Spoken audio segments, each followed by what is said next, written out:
कुछ नहीं वोटे टाइम पर मत बदांसी हम ते वोट दिया ते का बाद कोई सुध नहीं बुध नहीं की और कोई गांव बिच नहीं की या कोई लोग बिच नहीं की कोई गरीब च नहीं की कोई बीठे डोर च की कोई मतलब नहीं।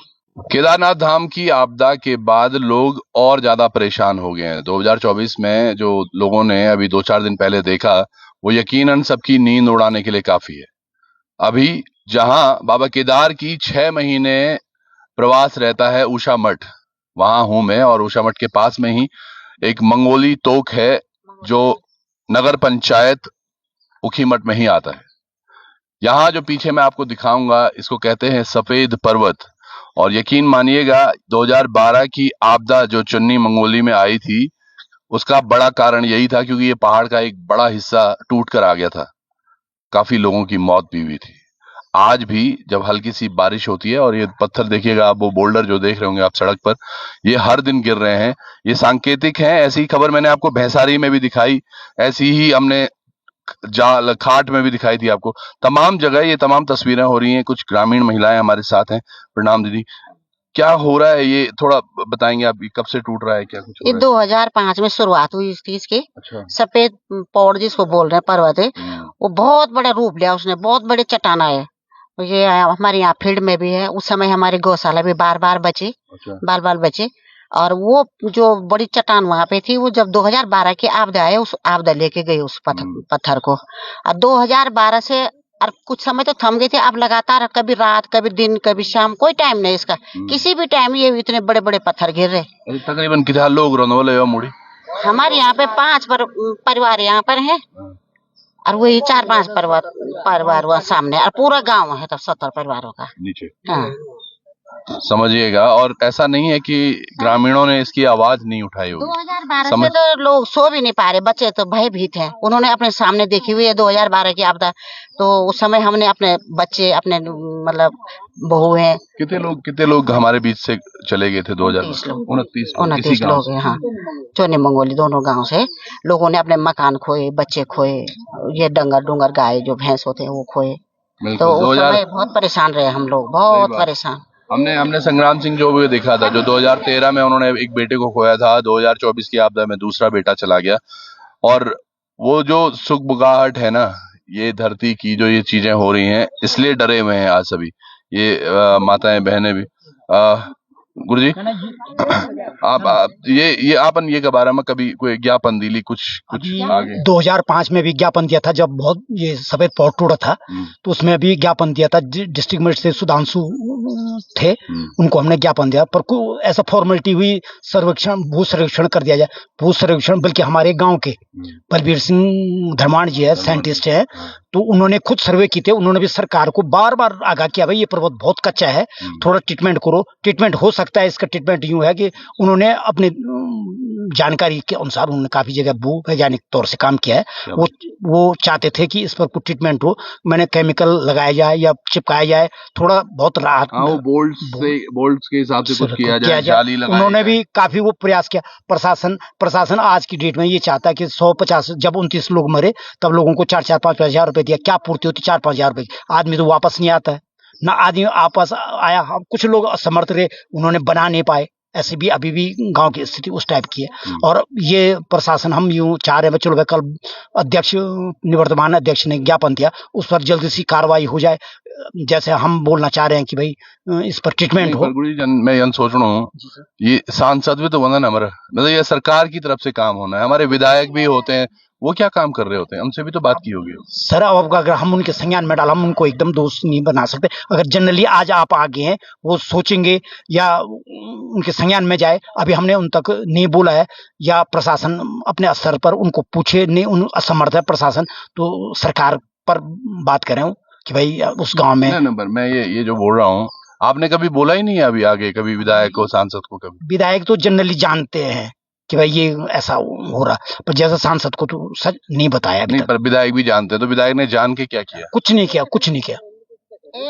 किसी ने कुछ नहीं किया। ये केवल इंतजार ये है कि उस टाइम 29 लोग मरे, हमारे गांव से 10 मरे। ये बड़ा वाकई बहुत दुखद है ये, सच में। ये मुझे बड़ी पीड़ा होती है ये देख के कि आप इतने वर्षों से, और ये सड़क ऐसी है जिस पर मैंने भी खुद अपना बचपन में यहाँ से गया हूँ स्कूल, और आज ये लोग, ये चेहरे थोड़े से बड़े हो गए, थोड़े से बुजुर्ग भी हो रहे हैं, लेकिन ये माताओं की आंखों में वो दर्द भी होगा। और सोचिएगा जिन्होंने अपने परिवार से कुछ खोया होगा, तो मतलब जी जब उन्होंने वोट मांगने कनके उन्होंने आप कनके सो कर देने देखो देखिए 2012 में विधायक जी ने खुद यहाँ राहत बांटे। क्या उनको नॉलेज नहीं था कि मैंने राहत किस हिसाब से बांटे? मैं अभी जब इतना नुकसान हुआ राहत पर तो मैं तो ये सुन ना, जो मैं कल भी बोल रहा था, वो ये राहत क्यों हम ऐसे करते हैं कि ये राहतें बांटते रहते हैं, और जो एक्चुअल है वो बड़ी बात है। आप बोला सही बात। हाँ, तो उस समय उनको ये सोचना चाहिए था, सरकार को, शासन को, कि भाई ये राहत तो बढ़ गए, पर आगे क्या होगा, इस गांव का आगे का भविष्य क्या होगा।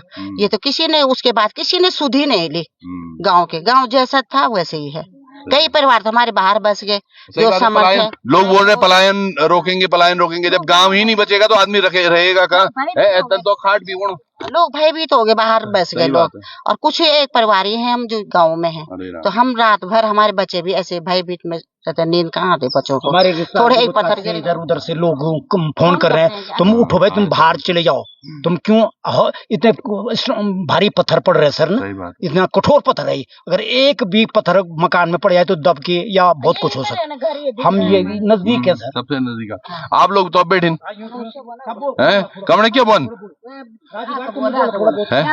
तुम बोला जरा, तुम उनसे पीड़ा नहीं देखी? 29 लोग जे ना हमारा पूरा उखीमठ ब्लॉक बिटिन 66 लोग जे ना, बाजार भी जुआ बिटिन लगे था, कीमाणा बिटिन भी, संसारी भी हमारे तक बिटिन ना, तब भी लोग अब के बन मतलब कुल मिला दे हम तो ये तो नहीं ट्रीटमेंट चेणु क्या, ट्रीटमेंट तो चेणु और क्या ठीक है बात। ट्रीटमेंट आश्वासन भी नहीं हुए कभी, कुछ कर कुछ नहीं हुए वो खाली किसी गाड़ी लेन राहत है, रात सब ने क्या और सब और क्या कंबल तो कम बटवाए, ज्यादा फोटो खिंचवाए, रात में तो निवे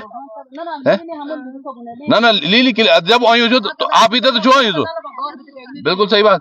असु कौन सी गवर्नमेंट जाली उन्होंने है आप गवर्नमेंट मुड़े जी? हाँ, क्या कितना कंडीशन बहुत शाम को वन हम तो बहुत डर लगे थे।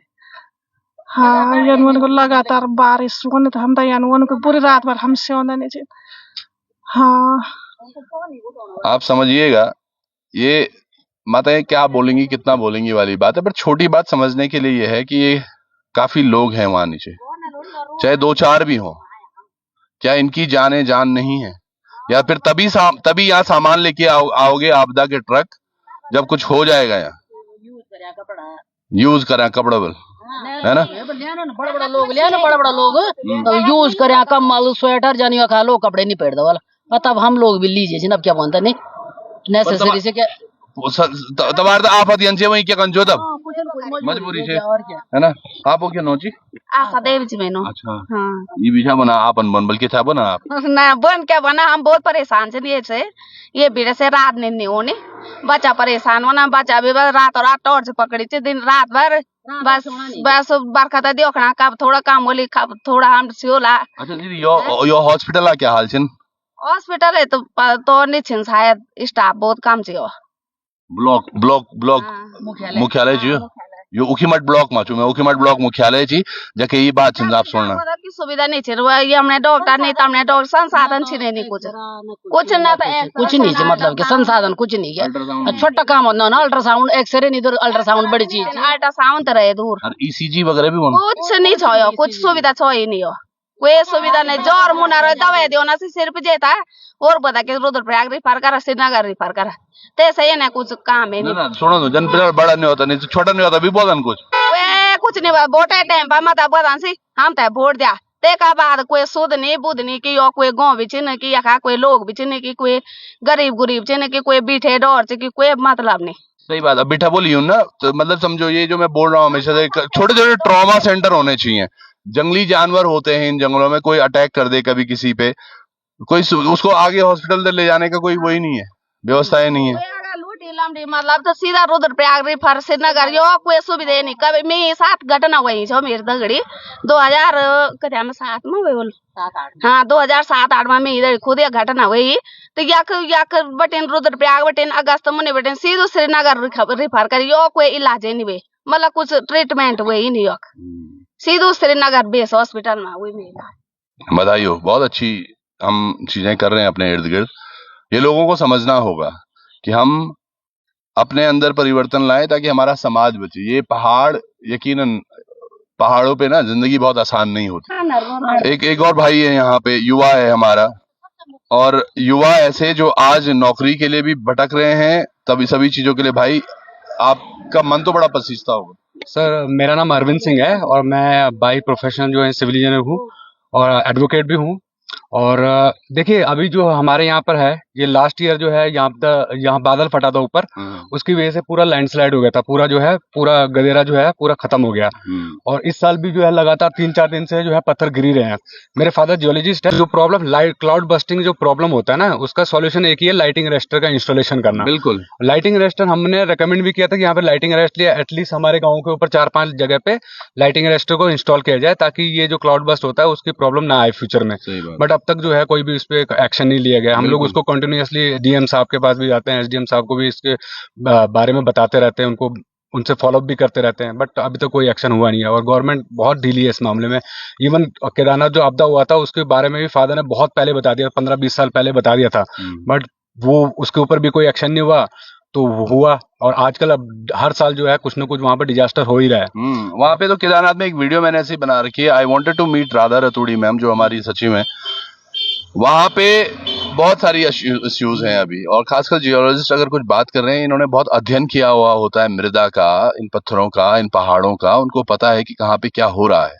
अब सिचुएशन केवल लाइटनिंग की नहीं है, क्योंकि जनरली आपने देखा जो बड़ी बिल्डिंग्स होती हैं उसमें वो लाइटनिंग इफेक्ट लगाए जाते हैं ताकि क्लाउड बर्स्ट की सिचुएशन ना बने। पर अब यहाँ पत्थर गिर रहे हैं, तो मुझे लगता है यहाँ पे हैवी ड्रिलिंग करके जो पेंसिलिंग की जाती है, बोल्ट उस पे कसे जाते हैं करीबन 20-20 फीट के, 25-25, वो करना चाहिए, और जाली और लगानी चाहिए। जो बोलते हैं गुनाइटिंग प्रोसेस बोलते हैं उसको, गुनाइटिंग प्रोसेस जैसे अभी श्रीनगर के पास में चल रहा है, वो वहाँ पे वो जो है वो गुनाइटिंग प्रोसेस यहाँ पे कर सकते हैं। ऐसे ही आप अगर शिमला से मनाली तक जाएंगे ना, तभी लोग शायद बोल रहे हैं कि हमें हिमाचल के तर्ज पर कुछ चाहिए। पर पॉइंट क्या है, वहां के लोग यकीनन कर रहे हैं, जो वहां के नेता भी हैं वो अपने क्षेत्र का दर्द समझते हैं और उनके लिए काम करते हैं।